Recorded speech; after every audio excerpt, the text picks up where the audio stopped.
जय हिंद, नमस्कार। मैं मोहन पाठक और आज बात करने वाले हैं स्वामी प्रसाद मौर्य की।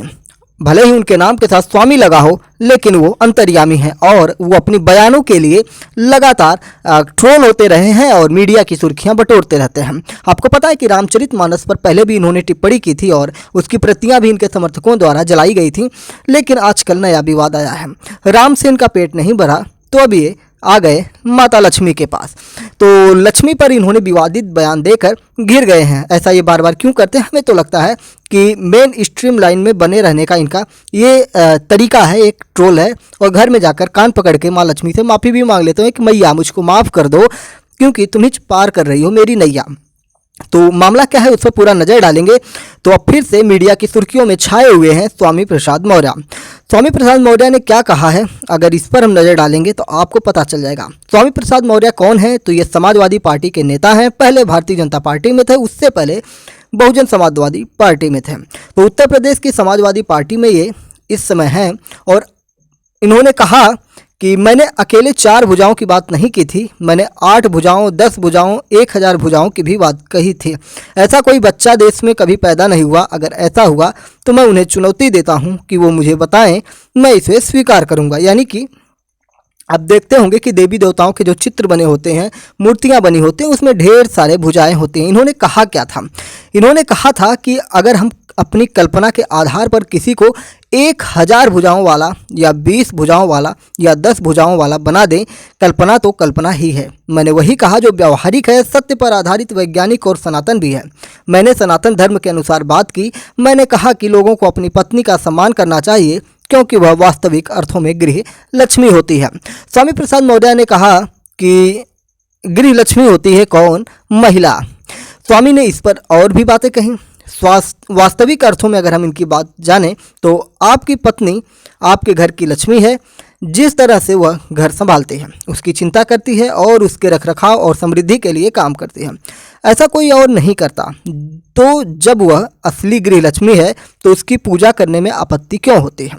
तो हमारे देश की संस्कृति के अनुसार यत्र नार्यस्तु पूज्यन्ते रमन्ते तत्र देवता के अनुसार हमारी संस्कृति हमें अपनी पत्नी का सम्मान, पूजा और आदर करने की बात करती है। तो इन सारी चीज़ों को लेकर स्वामी प्रसाद मौर्य घिरे हुए थे। यानी कि ये टिप्पणी जो इनकी थी कि जो देवताओं के पास 1000 भुजा वाले होते हैं, मतलब आप जानते हो कि जब आरतियाँ किया जाती है ना, आरती की जाती है देवी देवताओं की, तो उसमें सहस्त्र भुजाओं की बात की जाती है कि इतने आपके हाथ हैं। तो उस प्रकार से आप किस प्रकार से काम करते हैं, अपने जो आपके दास हैं, दास यानी मतलब भक्त हैं, इन सब के लिए किस प्रकार से कार्य करते हैं, इन सारी चीज़ों की बात की जाती है। तो इन सारी चीज़ों को लेकर फिर से लाइव स्ट्रीम में बने हुए हैं स्वामी प्रसाद मौर्य। जो है कि दिवाली पर माता लक्ष्मी का अपमान किए थे और इस तरीके से बात की थी। मामला कहाँ से निकल के आया उसकी अगर हम बात करेंगे तो भगवान श्री राम के बाद माता लक्ष्मी पर विवादित बयान देकर ये घिरे हुए हैं और चर्चा में आए हुए हैं। इन्होंने किया क्या था? इन्होंने एक्स पोस्ट पर एक पोस्ट लिखा था। दीपोत्सव के अवसर पर अपनी पत्नी का पूजा व सम्मान करते हुए कहा कि पूरे विश्व के प्रत्येक धर्म, जाति, नस्ल, रंग व देश में पैदा होने वाले बच्चे के 2 हाथ हैं, 2 पैर हैं, 2 कान हैं, 2 आँख हैं, 2 छिद्रों वाली नाक के साथ एक सिर, पेट व पीठ ही होती है। 4 हाथ, 8 हाथ, 10 हाथ, 20 हाथ व 1000 हाथ वाला बच्चा आज तक पैदा ही नहीं हुआ, तो 4 हाथ वाली लक्ष्मी कैसे पैदा हो गई? ये बात इन्होंने कही और इसी के बाद ये ट्रोल हो गए। 8 हाथ, 10 हाथ, 20 हाथ व 1000 हाथ वाला बच्चा आज तक पैदा ही नहीं हुआ, तो 4 हाथ वाली लक्ष्मी कैसे पैदा हो सकती हैं? यदि आप लक्ष्मी देवी की पूजा करना ही चाहते हैं तो अपने घर वाली की पूजा व सम्मान करें, जो सही मायने में देवी है, क्योंकि आपके घर परिवार का पालन पोषण, सुख समृद्धि, खान पान व देखभाल की जिम्मेदारी बहुत ही निष्ठा के साथ निभाती है। तो कुल मिला जुला कर इन्होंने अपनी पत्नी की, यानी कि अपनी पत्नी के प्रेम में ये सारी बातें कहीं, बहुत सारी बातें कहीं। और इनका जो ट्विटर है आप देखिएगा, मैं लगा दूंगा। तो ठीक है, इनके अपने विचार हैं। इन्होंने जिस प्रकार से कहा, हमेशा मैं कहता हूं कि स्वामी प्रसाद मौर्य को बिल्कुल इनको सिक्योरिटी प्रोवाइड करवानी चाहिए, इनको किसी भी प्रकार का नुकसान नहीं होना चाहिए।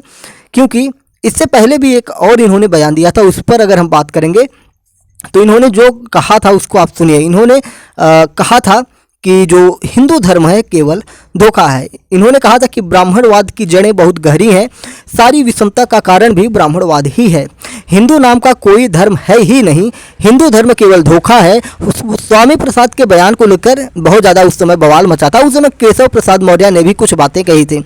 उस समय केशव प्रसाद मौर्य जो है, स्वामी प्रसाद मौर्य और केशव प्रसाद मौर्य इससे पहले वाली उत्तर प्रदेश सरकार में दोनों साथ में ही काम कर रहे थे, यानी कि वो डिप्टी सीएम थे और स्वामी प्रसाद मौर्य भी कोई मंत्री पद पे थे।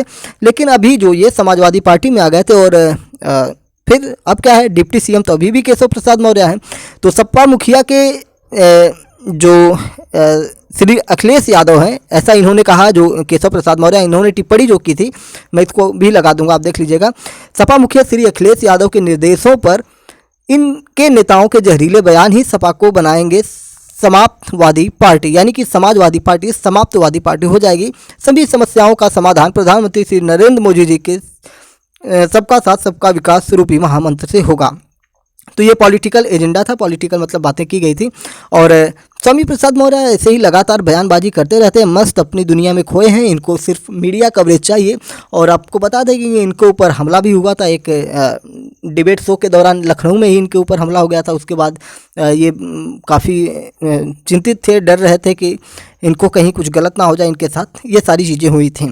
तो स्वामी प्रसाद मौर्य लगातार हिंदू सनातन परंपरा को लेकर बयानबाजी करते रहते हैं। तुलसीदास को एक तरह से गलत विचारधारा की बात करते हुए बताते हैं। रामचरितमानस को ये नहीं मानते हैं, उसकी कुछ प्रतियों को निकालने की बात करते हैं। तो इनके अपने विचार हैं और पॉलिटिकल एजेंडा भी होता है कि हिंदुइज्म का एक तरह से इनका होगा, कुछ इनका एजेंडा होगा, या इनकी जो कॉन्स्टिट्यूंसी होंगी जहाँ पे ये चुनाव लड़ते होंगे, वहाँ पे मुस्लिम इलाके होंगे, तो शायद मुसलमानों को रिझाने के लिए हिंदुइज्म को बोलते होंगे। तो मुसलमानों का वोट, या जो हिंदुओं को नहीं मानते, जो हिंदू धर्म से नहीं जुड़े हुए हैं, जैसे ईसाई हुए, बहुत सारे लोग हैं, तो उन सारे लोगों के वोट के चक्कर में होते होंगे। या शायद इनको जो भी है, केशव प्रसाद मौर्य कहते हैं कि अखिलेश यादव कहते हैं कि ऐसा कहो, या हो सकता है बहुत सारे नेता ऐसे हैं, ओम प्रकाश राजभर हैं, वो ये कहते हैं कि स्वामी प्रसाद मौर्य बीजेपी का एजेंट हैं और बीजेपी कहती है कि आप हिंदुओं के खिलाफ बोलिए, समाजवादी पार्टी को बर्बाद करिए। तो ये मतलब लगातार जो राजनेता हैं वो अलग अलग तरीके की टिप्पणी करते रहते हैं। खैर, अगर इनके पॉलिटिकल करियर की बात करें तो ये पहले बहुजन समाजवादी पार्टी में थे, फिर भारतीय जनता पार्टी में आए और इस समय समाजवादी पार्टी में हैं। और समाजवादी पार्टी के कार्यकर्ता के रूप में, उसमें पदाधिकारी के रूप में कार्य कर रहे हैं। चुनाव लड़े थे, लेकिन चुनाव ये हार गए थे और शायद उसी का इनको अफसोस होता है और इसीलिए अब हिंदुइज्म से हट के इस्लामिज्म पे जाना चाहते हैं, क्योंकि इनको रामायण बुरी लगती है, कुरान अच्छी लगती है। खैर, चलिए मिलते हैं फिर एक दूसरे टॉपिक के साथ। फिर स्वामी प्रसाद मौर्य की कोई अपडेट होगी तो आपको सुनाएंगे, थोड़ा सा इसमें आपको आनंद भी आता होगा ऐसे लोगों के बारे में जानकर। जय हिंद, नमस्कार, भारत माता की जय। हाँ, MPS हिंदी पर नए हैं तो चैनल को सब्सक्राइब करके डेली करंट अफेयर्स और न्यूज एनालिसिस के लिए हमारे साथ जुड़ सकते हैं और अपने विचार भी स्वामी जी के बारे में, मौर्य जी के बारे में कमेंट बॉक्स में जरूर बताइएगा। जय हिंद, नमस्कार, भारत माता की जय।